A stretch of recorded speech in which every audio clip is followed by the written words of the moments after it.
This is a very powerful storm. This is the visible satellite image, and you can see as the sun comes out, look at this perfect Category 5 storm. 175-mile-per-hour sustained winds. At its peak, Katrina was 175. We haven't seen a storm of this strength in 10 years since Felix in 2007. Millions of Americans are looking ahead to another potential disaster. Hurricane Irma was just upgraded to a Category 5 storm.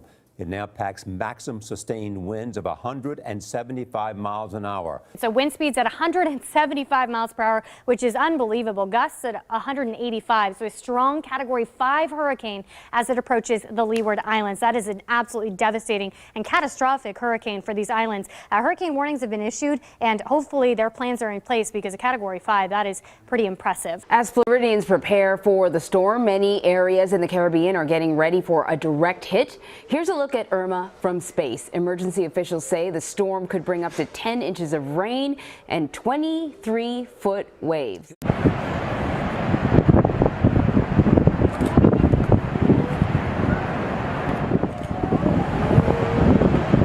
As you can see, this is the calm before the storm. As you mentioned, states of emergency not only in Florida, but also here in Puerto Rico, where we were upgraded to hurricane warning just overnight. And that means today is all about preparation. The people who we've spoken to here on the ground have said, look, we're Caribbean people. We understand what it's like to have wind and rain, especially at this time of the year. But a Category 4 hurricane, that's a completely different beast. That's why the National Guard has already been activated. Schools are closed. More than 200 FEMA workers are already on the ground, and almost 500 emergency centers have been set up all throughout the island. Meanwhile, back in Florida, people are gearing up. We're having food and supplies and water. They're stocking up because authorities there say they can't afford not to be prepared for Hurricane Irma. All 67 counties there are under a state of emergency, and some people are taking a wait-and-see approach, deciding whether or not they're going to evacuate based on how close this hurricane comes. Meanwhile, many there are preparing for an event that's already been described as catastrophic and as life-threatening, and one that's barreling toward us as we speak. And the National Hurricane Center is saying we're going to have a Category 5 for maybe a day or two. So watching this, the northern Leeward Islands, you're in trouble right now, unfortunately. We are dealing with a very strong, potentially dangerous storm moving your way. Then we watch Puerto Rico, Hispaniola, the Bahamas, Cuba, and there's the center of the storm. But I don't want people to pay attention to the center, because there is the potential 5 days out that this moves south of that center or north of that center. But certainly right now, Florida Keys, South Florida, making your preparations now. Very warm water ahead of this storm. That's why the potential is there for it to maintain its Category 5 status for the next 24 to 48 hours. There's the computer models. Very good agreement until Friday. And then we start to see the trough that will potentially influence the storm coming from the north. And then we think making a right-hand turn. But again, we got to watch this, because anything can happen 5 days out. I know Florida, you're in the crosshairs here. Gulf of Mexico, though, you need to be prepared. East Coast also needs to be prepared. One thing is for certain, Julie, This is a very dangerous storm that could potentially be deadly. So we need to make our preparations now. Florida's governor declared a state of emergency ahead of a potential impact. The storm could strike islands in the eastern Caribbean tonight before heading toward Puerto Rico and the Bahamas. Forecasters say Irma could turn north this weekend, heading for Florida or the Carolinas. Manuel Bojorquez is in Miami with the latest there. Manuel, good morning to you. Good morning. I'm standing in the Brickell neighborhood near downtown Miami. And during a storm last month, this area flooded after heavy rains. In fact, this is what it looked like here on August 1st. As Hurricane Irma may have its sights set on the U.S., people in Florida are preparing for the worst. People in South Florida are emptying store shelves, filling grocery carts, and packing their cars with water. It's not good for you. It's not good for the stress.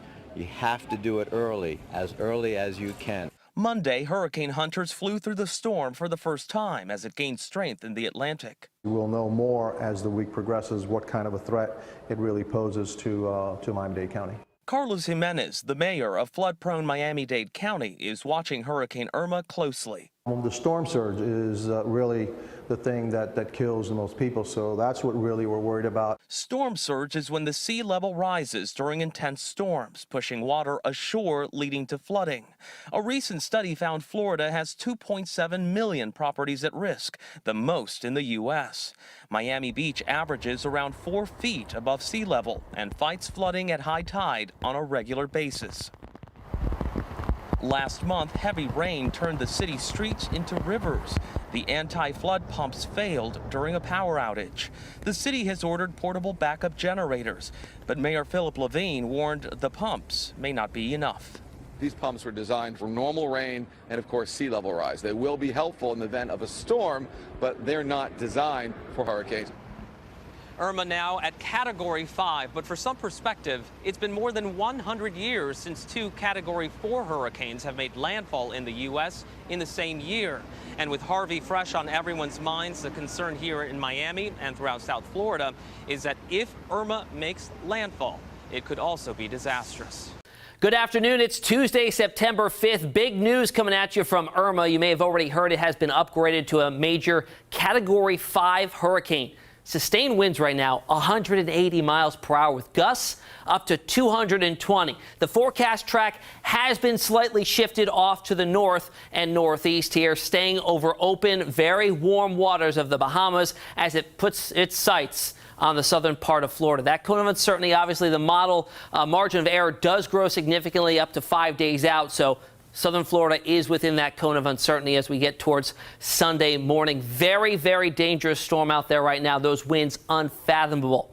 What prompted the upgrade to a Category 5? Well, Hurricane Hunter aircraft have been flying in and out of this storm pretty much constantly within the past 24 hours. They're passing each other on the runways as they're coming in from one mission and taking off for the next. Well, this morning they did a run through and found peak winds or sustained wind speeds of around 186 miles per hour. Big jump from the last time they were out there. This was found in the northeastern quadrant, and that prompted the upgrade there. So I want to tell you about the hurricane quadrants. Which ones are the worst?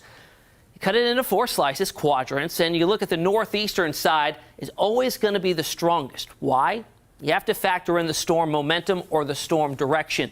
So it's moving off to the north here, so you have to take into account the storm movement speed and add in the wind speed, so you're always going to get those higher wind gusts there in the front right or the northeast quadrant. On the other side of that, the front left, still significant storm surge there, and you go off to the back right, significant wind speed still found within that. The back left, if you're talking in terms of weakest when you're dealing with a hurricane, you're going to find the back left as finding the weakest winds there. So we're going to have to watch that very, very closely as we go through the next few days here and see where that northeastern quadrant influences some land masses. Now, I also want to dispel some rumors that maybe you've heard on social media. I know I've been asked a few times, Tim, when is Irma going to grow and become a Category 6? News to me, there's no such thing as a Category 6. The Saffir-Simpson scale, which is what we use to gauge hurricane strength based on its wind speed as well as its minimal central pressure, only goes up to a Category 5, and that includes any storm that has sustained winds of 157 miles per hour or stronger, which is where Irma currently sits. It cannot grow in categorical size from there. This is the strongest of all hurricanes. The category is the most destructive and will flatten many buildings and completely flood the first or lower floors due to the storm surge with the increased wind speeds constantly, and then you got those higher gusts as well. Here's how it looks on infrared satellite imagery. This allows us to view the storm even at night when the sun is not lighting up the clouds to be picked up by visible satellite imagery. But then I want to flip it around and show you how it looks on our visible satellite imagery. I mean, this is a almost perfectly symmetrical storm here with a very defined eye. In fact, we get a close-up view. That eye itself nearly 30 miles wide. In fact, if you look closely, you can see the ocean surface. Typically, when you get a very well-defined eye on a very mature, very sound-structured storm, you see the ocean surface or the land surface right through. Very calm conditions within the eye, and there is a reason for that. The very strong winds that surround the eye wall, are stopped from coming into the center of the storm by a very simple process that you may have heard of, the Coriolis force. It's driven by the rotation of the Earth, and that deflects all those winds off to the right. So they all rotate around the center here with the gustiest winds just outside where those clear conditions are. Also, the skies are clear.